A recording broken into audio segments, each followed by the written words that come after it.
आज प्रहलाद जी महाराज को जो है सभी बच्चे साथ रहेंगे,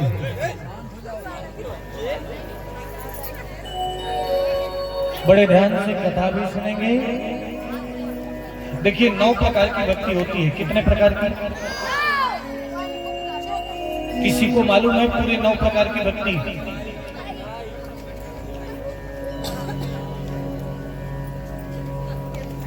इतनी कथाएं सुनते हैं 9 प्रकार की भक्ति, तो मालूम होना चाहिए।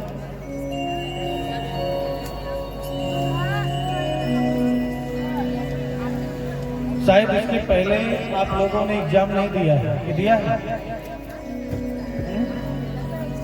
यहाँ पहली बार हो रहा है।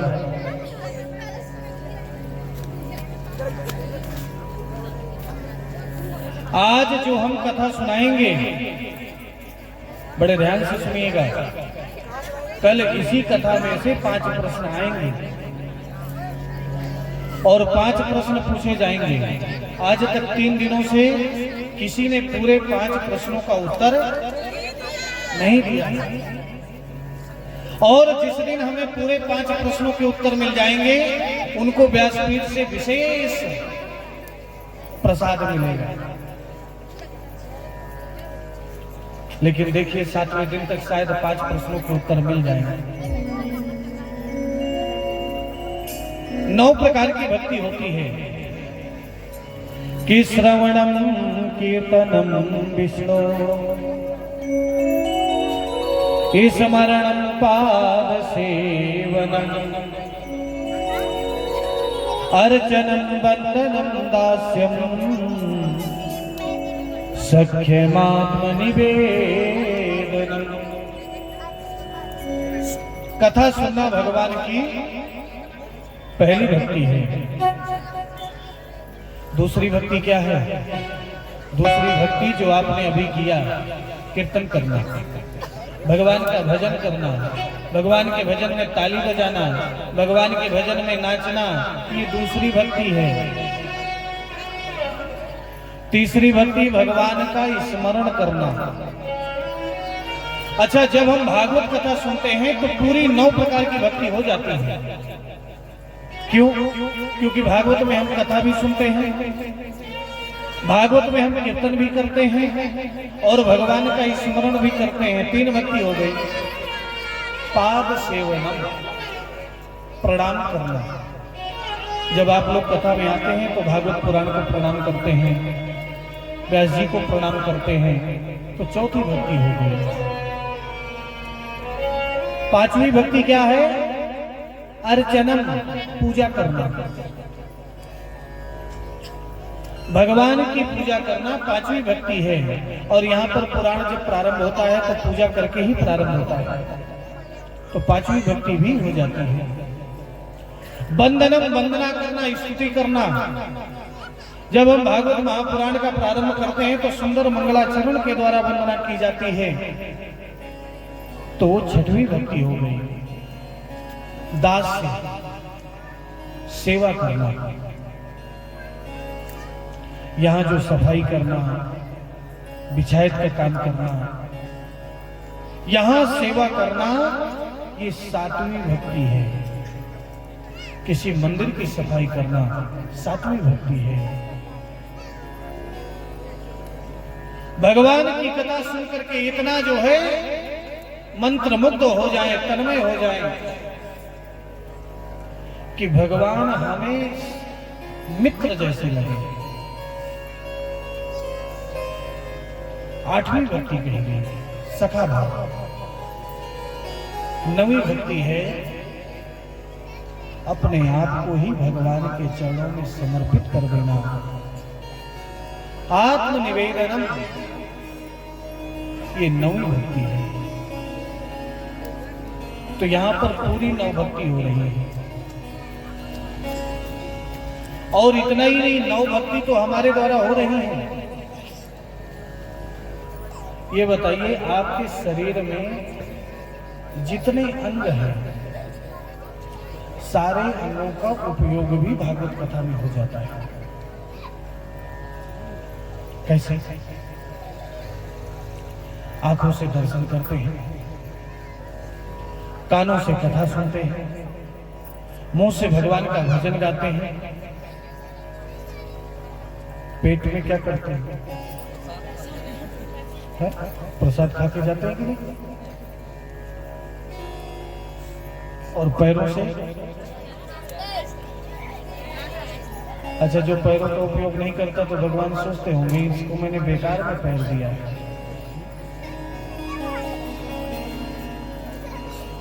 और हाथों से इस सर को भगवान के चरणों में झुकाते हैं, यानी सारा उपयोग, पूरे शरीर का उपयोग जो है भागवत महापुराण में होता है। ऐसा कोई अंग प्रत्यंग नहीं है जिसका उपयोग भागवत पुराण में ना होता हो। होता है कि नहीं?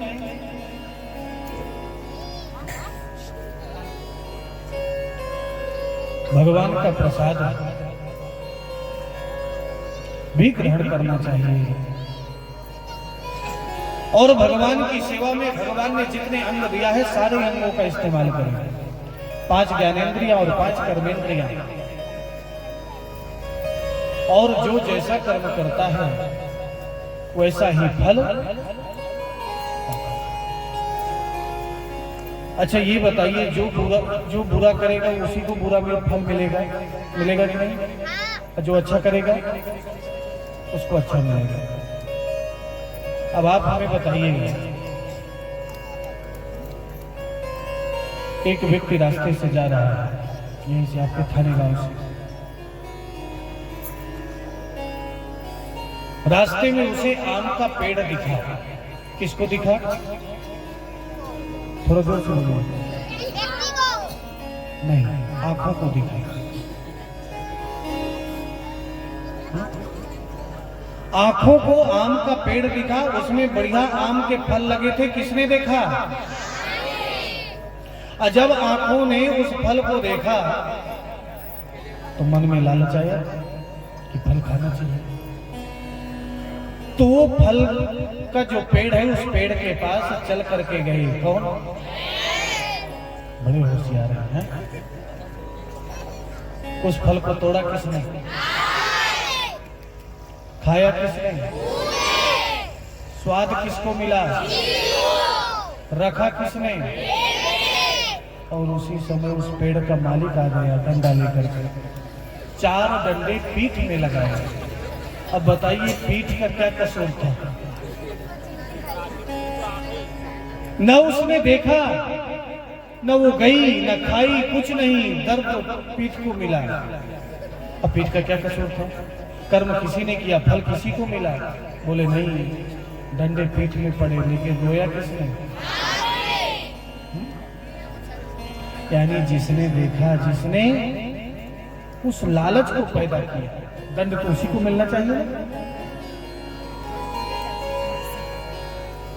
आज जो है 9 प्रकार की भक्ति प्रहलाद असुर बालकों को सिखा रहे हैं, और असुर बालकों से कहते हैं कि भगवान का भजन करो, वही जो है इस संसार में सब कुछ है। और आज असुर बालकों के साथ प्रहलाद जी भगवान का कीर्तन कर रहे हैं, और प्रहलाद जी के साथ हम लोग करेंगे कि नहीं? कि श्रीमन्नारायण, सभी को हमारे साथ बोलना है कि श्रीमन्नारायण नारायण नारायण, श्रीमन्नारायण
बालकों के साथ प्रहलाद जी कीर्तन कर रहे हैं।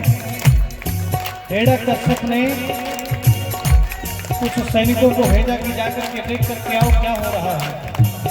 सैनिकों ने आकर के देखा, प्रहलाद जी के हाथ का स्पर्श किया। जैसे स्पर्श किया सैनिक भी कीर्तन करने लगे। गुरु शिष्यों को भेजा, गुरु शिष्य भी कीर्तन करने लगे। आज सब असुर बालकों के साथ कीर्तन कर रहे हैं। भजमन नारायण नारायण नारायण नारायण नारायण नारायण। देखिए, इस कीर्तन को आपको बोलना है। बोलते हैं कि नहीं? इस बार सिर्फ आप लोगों की आवाज हम सुनेंगे, संगीत वाले बोलेंगे नहीं, सिर्फ बजाएंगे। भजमन नारायण नारायण नारायण भजमन। आवाज कम है अभी। श्रीमन नारायण नारायण नारायण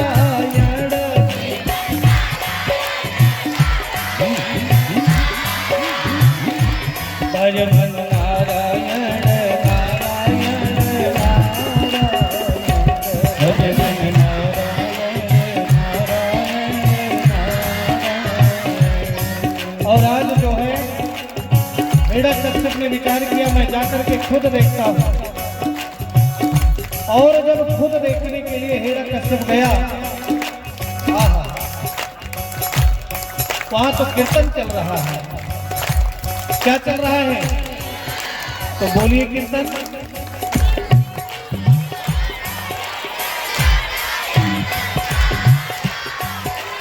हिरण्यकश्यप ने जाकर के देखा कीर्तन चल रहा है।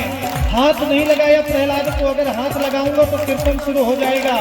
आज हिरण्यकश्यप ने जोर से गदा जमीन पर पटकी, और जैसी गदा जमीन पर पटकी भजन बंद हो गया। बंद हो गया।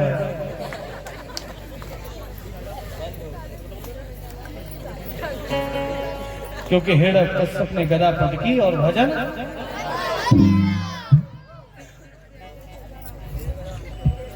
आज हिरण्यकश्यप ने प्रहलाद को पकड़ करके बड़ी डांट लगाई। बताओ तुम्हारा भगवान कहां पर है? प्रहलाद ने कहा, मुझ में है, आप में है, सब में है, इन दैत्यों में है। आज हिरण्यकश्यप ने कहा, बताओ इस खंभे में तेरा भगवान है? प्रहलाद ने कहा, आज इस खंभे में भी मेरा भगवान दिख रहा है। आज हिरण्यकश्यप ने जोर से गदा का प्रहार उस खंभे में किया। नरसिंह भगवान प्रकट हो गए। बोलिए नरसिंह भगवान की जय हो। आज नरसिंह भगवान और हिरण्यकश्यप का बड़ा भयंकर युद्ध हुआ, और उस युद्ध में जो है नरसिंह भगवान ने हिरण्यकश्यप का उद्धार किया, प्रहलाद को गोद में बिठाया। और प्रहलाद से आज नरसिंह भगवान कहते हैं, ये भागवत में तो नहीं आता, लेकिन नरसिंह महापुराण में आता है कि स्वयं नरसिंह भगवान प्रहलाद से क्षमा मांगते हैं। क्या मांगते हैं? क्षमा। बोलते क्या है? कि बोले प्रभु प्यारे प्रिय कोमल तिहारे अंग, असुर ने मारे मम नाम एक गाने में। गिरते गिराय पुनि जल में डुबायो हाया, अग्नि में जलाय कमी राखी ना सताने में। उर से लगाय लपटाय कहीं बार बार, करुणा स्वरूप लगे करुणा दिखाने। कि मंजुल मुखार बिंद चूमि चूमि कहें प्रभु, क्षमा करो पुत्र मोहि देर भैया ने। क्षमा करो पुत्र मोहि देर भैया ने। हे पुत्र क्षमा कर दो, मुझे देर हो गई। यानी अगर भगवान के प्रति सच्ची भक्ति है तो भगवान भी भक्त से क्षमा मांगते हैं। लेकिन भगवान के प्रति प्रहलाद जैसी भक्ति होनी चाहिए, तो भगवान भी क्षमा मांगते हैं कि यद्यपि सखा तब। प्रहलाद से जो है नरसिंह भगवान ने कहा वरदान मांगो, और प्रहलाद ने बड़ा अद्भुत वरदान मांगा। क्या मांगा? बोले मेरे पिता कैसे भी थे, लेकिन पिता होता है, उसको सदगति मिलनी चाहिए, उसको मोक्ष मिलना चाहिए। और आज जो है नरसिंह भगवान ने जो है उनको मोक्ष प्रदान किया। अब एक बड़ी अद्भुत कथा में हम प्रवेश कर रहे हैं। अच्छा एक बात और बता दें, आज क्या है?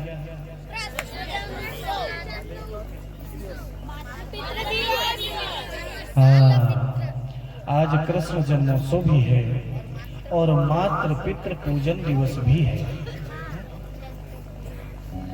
आज केवल 2 ही दिन हैं, मातृ पितृ पूजन दिन और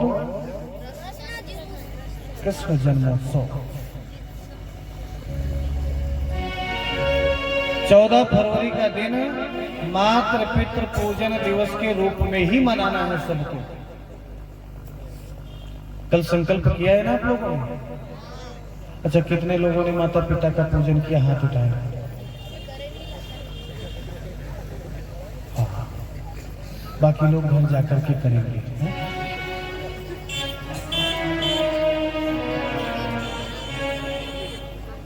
हमने कहा था कि माता पितृ पूजा करके आना है, कथा में कहा था।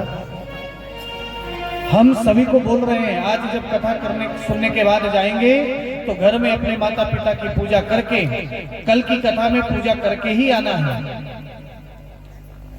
नहीं कुछ कीजिएगा तो सर रख करके माता पिता को प्रणाम कर लीजिएगा। करेंगे कि नहीं? नहीं करेंगे? अच्छा कितने लोग करेंगे? हाथ उठाएंगे।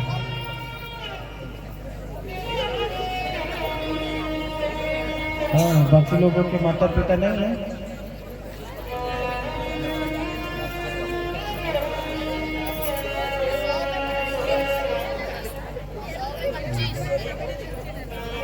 कोई बात नहीं। बोले भागवत भगवान की।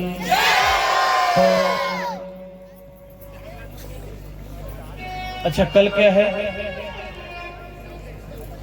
आज का तो हमने बता दिया। कल क्या है? कल गोवर्धन चरित्र है। कल यहाँ पर 56 भोग का नैवेद्य लगेगा। कितने भोग? कल सभी को जो है अपने अपने घर से एक एक प्रसाद बना करके लाना है। कल जो है मीठा भी चलेगा, नमकीन भी चलेगा, चाहे समोसा बना के लाइए, कचौड़ी लाइए, खीर लाइए, पूरी लाइए, लेकिन ज्यादा नहीं लाना है। कितना लाना है? सिर्फ 1-2 ना। और दूसरी बात, कटोरी और टिफिन में नहीं लाएंगे। क्यों? अगर सब लोग कटोरी टिफिन में यहाँ ला के रख दिए तो वो कटोरी टिफिन देना मुश्किल हो जाएगा। कौन किसका बर्तन है? तो काहे में लाना है? दोने में लाना है। और बिल्कुल सिर्फ 1 दोना लेकर के आना है।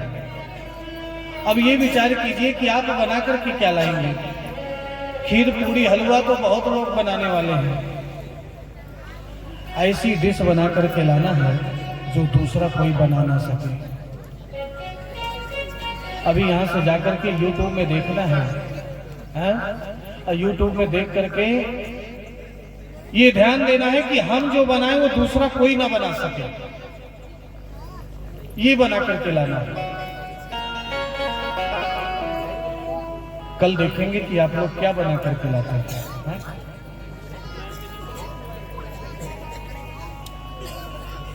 हम तो जिस घर में रहते हैं ना, उनको कुछ बनाने की जरूरत नहीं है। जो चीज वो बनाते हैं डेली, वो कहीं नहीं बनेगा, उसी को 1 दोने में लेके आ जाएंगे। केवल 1 कटोरी जूस रख देंगे, कोई वो जूस नहीं बना करके लाएगा।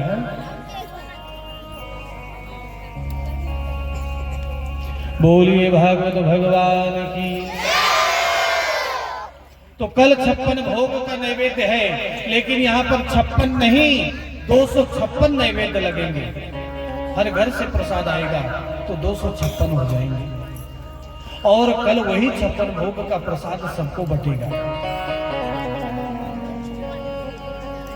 ध्यान दीजिएगा। तो अब हम बड़ी अद्भुत कथा में प्रवेश कर रहे हैं, गजेंद्र मोक्ष की कथा। किसकी कथा? कि कस्य माता पिता कस्य, कस्य भार्या सहोदरा, कि अर्थ कालेन संबंधः, का कस्य परिवेदनः।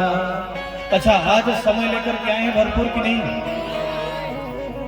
क्योंकि आज भगवान राम जी का भी जन्म है और आज भगवान कृष्ण जी का भी जन्म है, और बिना जन्म को मनाए जाना नहीं है।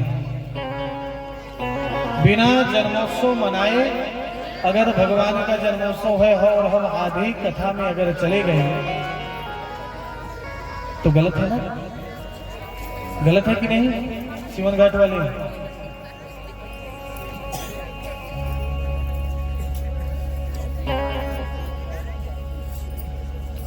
जन्मोत्सव मना करके ही जाना है। खा करके आए हैं कि बना करके आए हैं? बना कर आए हैं। हम भी चलेंगे।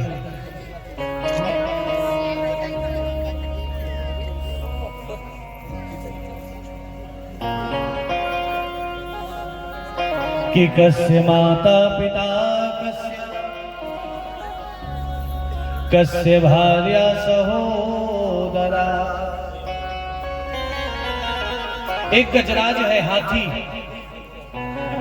और उस हाथी का बहुत बड़ा परिवार है। कई पत्नियां हैं, कई हथनियां, और फिर उनके कई बच्चे। यानी जिस रास्ते से जाता है पूरा हाथियों का झुंड निकलता है। अच्छा, इतना बड़ा हाथियों का झुंड है कि उस हाथी को, जिसका वो इतना बड़ा परिवार है, उस हाथी को बड़ा अहंकार है। उस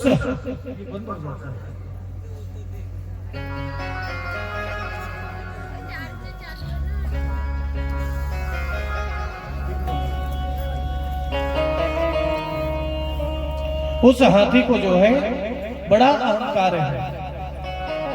अच्छा, ये स्वाभाविक बात है, किसी का बहुत बड़ा परिवार हो ना तो वो परिवार जल्दी किसी से डरता नहीं।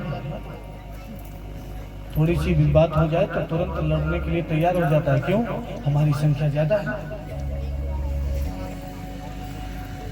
और जिसका बड़ा लंबा परिवार है ना, उस परिवार से जो बाकी लोग हैं वो थोड़ा सा दूर रहते हैं। क्यों? थोड़ी सी भी बात होगी तो ये झगड़ा कर लेंगे। क्यों? क्योंकि ये बहुत संख्या है। तो वैसे ही गजराज का इतना बड़ा परिवार है कि जितने जंगल के जीव हैं सब उस हाथी से डरते हैं। एक बार गजराज एक तालाब में गया, पूरे परिवार के सहित स्नान कर रहा था कि उस तालाब में जो है एक मगरमच्छ रहता है। मगरमच्छ जानते हैं कि नहीं? ग्राह, मगरमच्छ, घड़ियाल। मगरमच्छ को घड़ियाल भी बोलते हैं, ग्राह भी बोलते हैं। और आप लोग क्या बोलते हैं? थोड़ा जोर से बोलिए।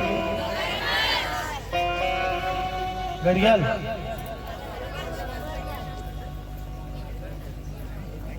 जो कुछ भी बोलते हो समझ गए हैं। तो उस ग्राह ने जो है हाथी के पैर को पकड़ लिया, और एक मगरमच्छ की ताकत जो है जल के अंदर बहुत होती है, उस हाथी को खींचने लगा। जब हाथी को खींचने लगा तो पहले हाथी को घमंड था कि मैं निकल जाऊंगा, तो हाथी ने प्रयास किया, लेकिन जब हाथी नहीं निकल पा रहा था तो अपने परिवार को आवाज लगाई, और आज पूरे परिवार में जो है हाथी के सूंड में सूंड को फंसा करके उस हाथी को खींचने लगे। जब एक दिन, 2 दिन, 3 दिन तक नहीं निकला तो आज बच्चे चल दिए छोड़ करके। क्यों? बोले जब नहीं निकल रहे हो तो हम अपना समय क्यों बर्बाद करें। पत्नियों ने कुछ समय तक खींचा, लेकिन जब पत्नियां भी नहीं खींच पाई तो आज पत्नियां भी छोड़ करके चल दी। कहने का मतलब जब तक सुख है तब तक ये परिवार आपके साथ है, अगर आप दुख में हैं तो परिवार भी साथ छोड़ देता है। आज हाथी कह रहा है तुम लोगों के लिए मैंने क्या नहीं किया, और आज मुझे संकट में छोड़ करके जा रहे हो। सबने कहा आप जब नहीं निकल रहे हैं तो हम अपना समय क्यों बर्बाद करें, चल दिए।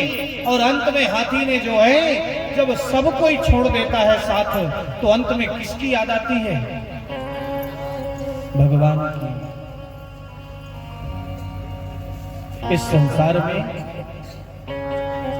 अगर हमारा कोई है तो भगवान ही है।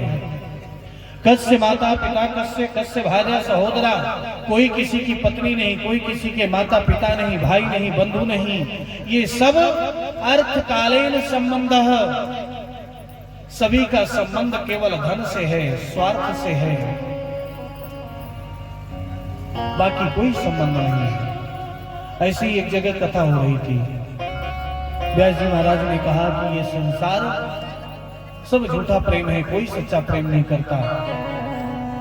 एक व्यक्ति खड़ा हो गया, बोले महाराज जी आप गलत बोल रहे हैं।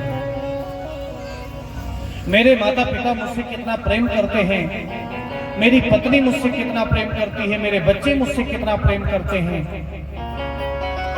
आपके तो कोई है नहीं, न पत्नी है न बच्चे हैं, तो आप क्या जाने।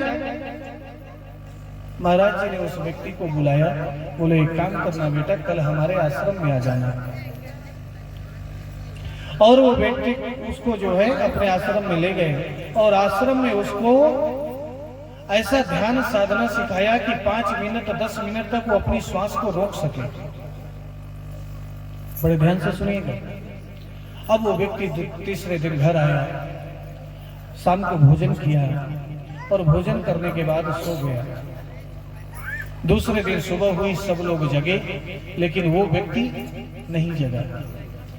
काफी देर हो गई, 9-10 बज गए। पत्नी गई जगाने के लिए, और जब पत्नी जगाने के लिए गई तो बहुत जगाया। जब नहीं जगी तो पत्नी को संदेह हुआ कि ऐसा तो नहीं कि ये मर गए हैं। तो नाक के पास हाथ लेकर के गई तो उस व्यक्ति ने श्वास को रोक लिया, और श्वास को रोका तो श्वास नहीं चल रही। तो पत्नी को लगा कि अब ये चले गए। अब पत्नी ने रोना प्रारंभ किया, और जैसे ही पत्नी ने रोना शुरू किया, माता पिता आ गए, बच्चे आ गए, सब रोने लगे। पास पड़ोस के सब इकट्ठे हो गए। बोले कैसे हुआ? बोले कल शाम को आए थे, भोजन किया, सो गए, और उसके बाद जगे नहीं, पता नहीं क्या हो गया। सब बड़े जोर जोर से रो रहे हैं। पत्नी कह रही है, हे भगवान, इन्हें कुछ नहीं होता, चाहे मुझे भी कुछ हो जाता, लेकिन इन्हें कुछ नहीं होता। माता पिता कह रहे हैं कि इससे कुछ नहीं होता, अरे मरने की उम्र तो हमारी थी, हमें मरना चाहिए, इसे कुछ नहीं होता तो अच्छा था। सब रो रहे हैं। उसी समय महाराज जी का आगमन हुआ, जिन्होंने योग साधना सिखाया था। उन्होंने कहा क्या हुआ? बोले महाराज ये शाम को आए, भोजन किए, सो गए, उसके बाद जगे नहीं, और ऐसी घटना हो गई। महाराज जी ने कहा कोई बात नहीं, एक काम करो, बढ़िया एक कटोरा गर्म दूध शक्कर मिला करके जो है लेकर के आओ। और आज जो है बढ़िया गर्म दूध शक्कर मिला करके दूध आया कटोरे में। महाराज जी ने 7 बार उस शरीर के ऊपर से दूध को घुमाया, और 7 बार घुमाने के बाद बोला कि मैं इसको जीवित कर दूं।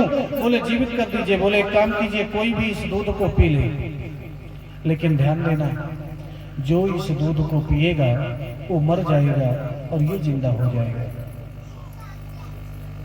पत्नी की तरफ कटोरा बढ़ाया, पत्नी की तरफ कटोरा बढ़ाया, लो ये दूध पी लो। क्यों? सबसे ज्यादा तो आप ही रो रही थी। अब पत्नी का रोना बंद हो गया।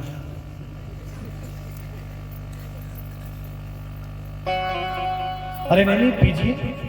पत्नी ने कहा ये जीवित हो जाएंगे? बोले हाँ। अब बोले मैं? बोले आप मर जाएंगे। तो बोले मैं बच्चों के बिना नहीं रह सकता। अरे जो जितने दिन के लिए आया है उतने दिन ही तो रहेगा। पत्नी ने रोना बंद कर दिया। अब महाराज जी ने उस कटोरा को आगे बढ़ाया और कौन रो रहा था, तो जितने रो रहे थे सब शांत हो गए। क्यों? क्योंकि अगर हम रोए तो कटोरा हमारे सामने आ जाएगा। सबका रोना बंद। माता पिता की तरफ बढ़ाया, आप पी लीजिए। माता पिता ने कहा नहीं महाराज, हम अंतिम समय है, हम भगवान का भजन करके मरना चाहते हैं, नाती पोतों के साथ रहना चाहते हैं। अरे जो जितने दिन के लिए आया है उतने दिन रहेगा, कोई किसी की मृत्यु को नहीं रोक सकता। उन्होंने भी मना कर दिया, सबने मना कर दिया। एक व्यक्ति पीछे खड़ा था, शायद ये जो हमारी समिति के लोग हैं ना, इन्हीं में से कोई था। वो पीछे खड़ा था, उसने कहा महाराज जी इधर उधर कटोरा क्यों घुमा रहे हो, आपके तो आगे पीछे भी कोई नहीं है, आप ही पी लीजिए।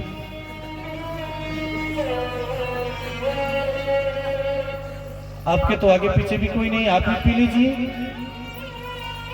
कौन था?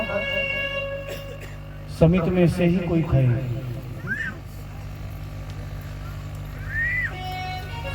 महाराज जी ने कहा कोई बात नहीं, ये कुर्बानी हम ही देंगे। और आज संत जी ने जो है कि पी कर दूध संत ने लीन ही एक डकार, उठ चल बेटा संग मेरे देख लिया संसार। पता चल गया कौन कितना प्रेम करता है कि कस्य माता पिता कस्य, कस्य भार्या सहोदरा, अर्थ कालेन संबंधः का कस्य परिवेदनः। केवल धन का संबंध है, बाकी कोई संबंध नहीं है। व्यक्ति आया भी अकेला है और व्यक्ति जाएगा भी अकेला। अच्छा, साथ में कुछ लेकर के आए थे कि नहीं? और लेकर के जाएंगे कि नहीं? नहीं जाएंगे। ये जो इतने सारे कपड़े आप इकट्ठा किए हैं, जितने सारे आभूषण इकट्ठे किए हैं, इतना सुंदर मकान बनाया है, यही छोड़ के चले जाएंगे? कोई ले जाए या ना ले जाए, आप लोग लेके जाना, छोड़ना नहीं। इतनी मेहनत से घर बना है, हम क्यों छोड़ें? बांध करके लेके जाएंगे। ले जाएंगे कि नहीं? कैसे ले जाएंगे?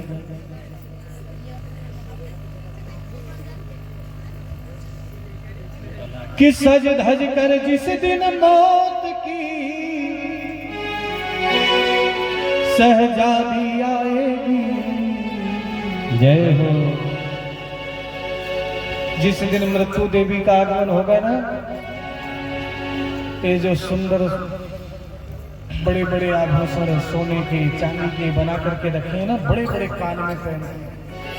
अच्छा, माताओं का तो ये विशेष स्वभाव होता है, अगर किसी के कान में कुछ अलग क्वालिटी के, अलग तरीके के दिख जाए तो मन में लगता है कि यही मिलना चाहिए।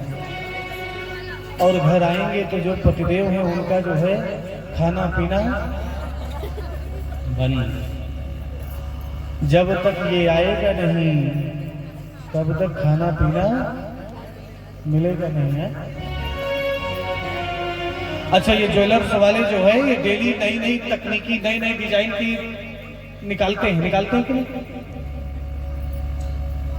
और ये निकालते हैं और घर में जो पतिदेव हैं वो परेशान होते हैं। लेकिन चाहे जितने इकट्ठा कर लो, चाहे बड़ा हो चाहे छोटा,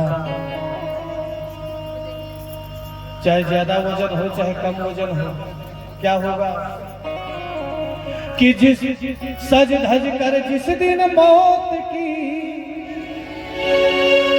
सहजादी आएगी, उस दिन न सोना काम आएगा, ना चांदी आएगी, न सोना